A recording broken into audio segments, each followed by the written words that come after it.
Hello friends, स्वागत है आपका स्टडी विथ गोलू चैनल में। तो आज हम लोग वैदिक काल का चौथा पार्ट के बारे में देखेंगे। राजनीतिक जीवन के बारे में कल कुछ पॉइंट छूट गया था, वो हम लोग आज देख रहे हैं। फ्रेंड, आप लोग वीडियो को पूरा देखिएगा। जब तक आप लोग वीडियो को पूरा नहीं देखिएगा तो आप लोग को समझ में नहीं आएगा। तो ठीक है, बिना देर किए हम सीधे चलते अपने विषय वस्तु की ओर। राजनीतिक जीवन। ऋग्वेदिक काल में राजा की दो महत्वपूर्ण संस्था थी, सभा और समिति। ये दोनों संस्था राजा पर नियंत्रण रखती थी। समिति का उल्लेख ऋग्वेद में 9 बार हुआ है। यह सभा से अधिक महत्वपूर्ण संस्था थी। समिति कबीले के सभी वयस्क लोगों के द्वारा मिलकर बनती थी और समिति की तुलना आधुनिक लोकसभा से की गई है। फ्रेंड्स, समिति का उल्लेख ऋग्वेद में 9 बार हुआ है और यह जो है सभा से ज़्यादा इम्पोर्टेंट संस्था थी। और समिति जो थी ये कबीले के सभी वयस्क लोगों द्वारा मिलकर बनता था और समिति की तुलना आधुनिक लोकसभा से की गई है। समिति जो था वो जो था कबीले का जो वयस्क लोग थे उसके द्वारा मिलकर बनती थी और इसकी तुलना जो है आधुनिक लोकसभा से की गई है। जिस प्रकार आज हम लोग लोकसभा देख रहे हैं जिसमें संसद वगैरह होते हैं, उसी प्रकार ऋग्वेदिक काल में समिति था। सभा का उल्लेख ऋग्वेद में 8 बार हुआ है। इसमें कबीले के वयोवृद्ध एवं कुलीन लोग होते थे। फ्रेंड्स, सभा का उल्लेख जो है ऋग्वेद में 8 बार हुआ है। हम लोग को इस पॉइंट को दिमाग में रखना है कि समिति का उल्लेख 9 बार हुआ है और सभा का उल्लेख 8 बार हुआ है। और समिति जो है वो सभा से ज़्यादा इम्पोर्टेंस है और समिति की तुलना आधुनिक लोकसभा से की गई है। और सभा का उल्लेख ऋग्वेद 8 बार हुआ। इसमें कबीले के वयोवृद्ध एवं कुलीन लोग होते थे। फ्रेंड्स, इसमें जो होते थे कबीले के जो सबसे वृद्ध लोग होते थे या जो कुलीन या प्रतिष्ठित लोग होते थे, इसके अध्यक्ष होते थे। फ्रेंड्स, ऋग्वेद की सबसे पुरानी एवं महत्वपूर्ण संस्था का नाम विदथ था।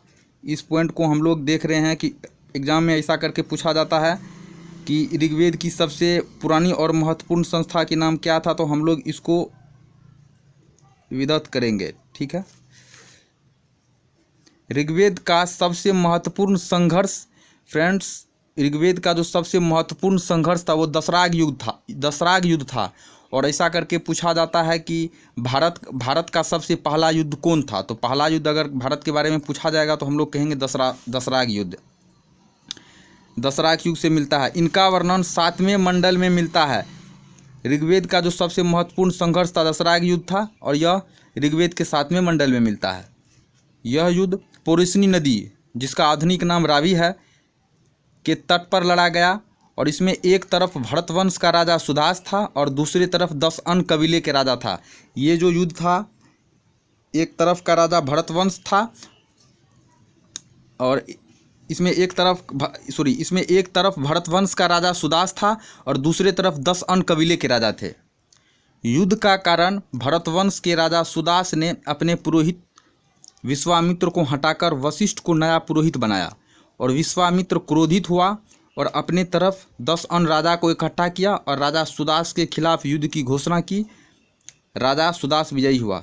फ्रेंड्स, युद्ध का जो कारण था, भरतवंश का राजा सुदास ने अपने पुरोहित विश्वामित्र को हटा दिया। भरतवंश का राजा सुदास जो था वो अपना पुरोहित विश्वामित्र को हटा दिया और वशिष्ठ मुनि को नया पुरोहित बनाया।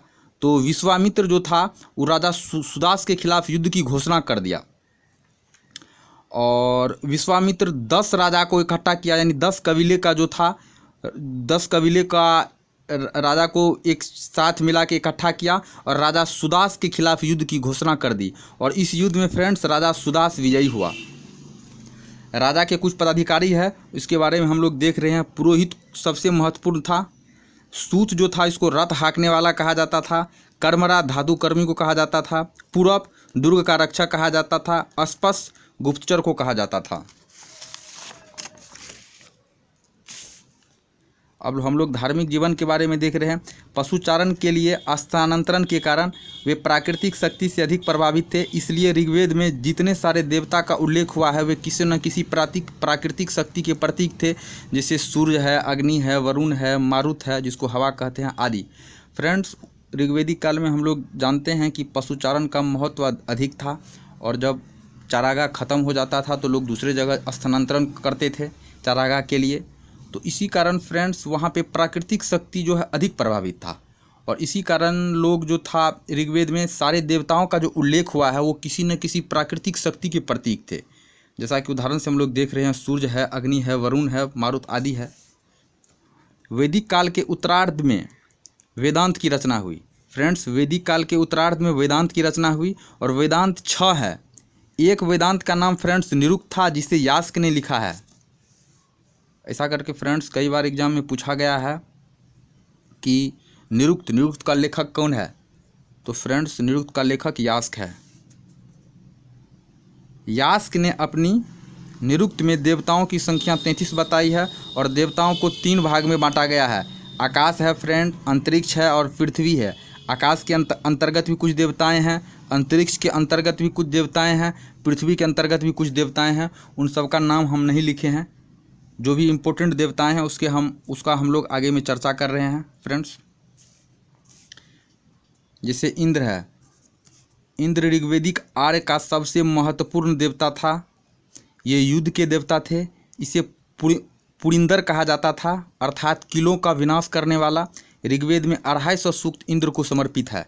फ्रेंड्स, इंद्र जो है ऋग्वेदिक आर्य का सबसे महत्वपूर्ण देवता था।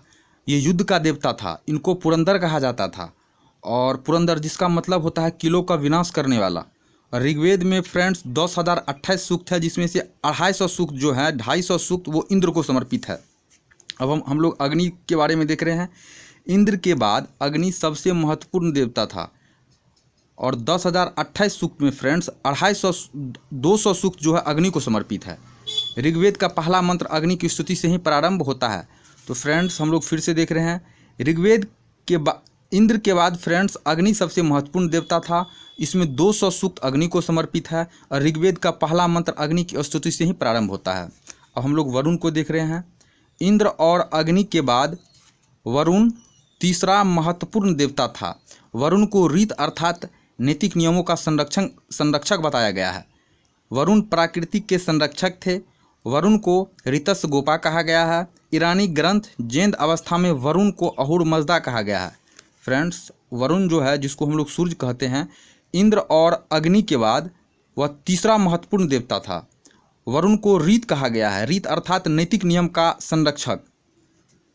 और वरुण प्राकृतिक के संरक्षक भी थे। ये प्राकृतिक का संरक्षण भी इनको कहा गया है। और वरुण को ऋतस गोपा कहा गया है। फ्रेंड्स, वरुण को ऋतस गोपा भी कहा गया है। ईरानी ग्रंथ जेंद अवस्था, एक ईरानी ग्रंथ है जेंद अवस्था, जिसका नाम जेंद अवस्था है। फ्रेंड्स, ये जो जेंद अवस्था ग्रंथ है, ये हम लोगों का ऋग्वेद से काफ़ी ज़्यादा सिमिलरिटी है। काफ़ी चीज़ जो इनका यहाँ इसमें वर्णन है वो ऋग्वेद में भी वर्णन है। तो जेंद अवस्था में वरुण को अहुर मजदा कहा गया है। अब हम लोग सोम देवता के बारे में देख रहे हैं।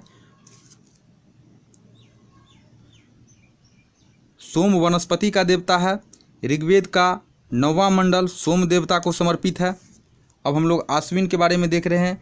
जो आर्यों के चिकित्सक थे, आर्य जो थे, जो बाहर से आए थे, ये इसके चिकित्सक जो थे वो आश्विन कहलाते थे। घो, ऋग्वेद में आर्यों का सबसे प्राचीन देवता जो है घो है। उसके बाद हम लोग सूर्य को देख रहे हैं। इसे विश्व का रक्षक कहा गया है। इसे तेज दौड़ते हुए घोड़े के रूप में प्रदर्शित किया गया है। इसके बाद फ्रेंड्स मित्र, उगता हुआ सूर्य को मित्र कहा गया है। उषा, सूर्योदय के पहले के काल को उषा काल या उषा को देवी के रूप में व्यवस्थित किया गया है। उषा जो है फ्रेंड्स, सूर्योदय के जो पहले काल है उसको उषा काल कहा गया है, और उषा को देवी के रूप में व्यवस्थित किया गया है। सविता, सूर्योदय के बाद आकाश में चढ़ता हुआ सूर्य सविता कहते हैं। सूर्योदय के बाद जब आकाश में चढ़ता हुआ सूर्य, इनको सविता कहते हैं। रुद्र, शिव के प्रारंभिक रूप को रुद्र कहा गया है। ये क्रोधी थे। वर्जन्य, वर्षा का देवता को वर्जन कहा गया है। वनस्पति, यज्ञ के देवता को वनस्पति कहा गया है। अरण्यानी, जंगल की देवी को अरण्याई कहा गया है। तो फ्रेंड्स, ऋग्वेदिक काल का जो भी था महत्वपूर्ण चीज़ हम लोग देख लिए हैं। अगले पार्ट में हम लोग वैदिक साहित्य के बारे में देखेंगे, और वैदिक साहित्य जब ख़त्म होगा तब हम लोग उत्तर वैदिक काल के बारे में देखेंगे। ठीक है फ्रेंड्स, आप लोग वीडियो को शेयर कीजिएगा, अपने दोस्तों को बताइएगा, और जो भी इसमें कुछ सुधार करना हो तो हम लोग आप लोग मैसेज के थ्रू बता दीजिएगा। ठीक है, जय हिंद दोस्तों।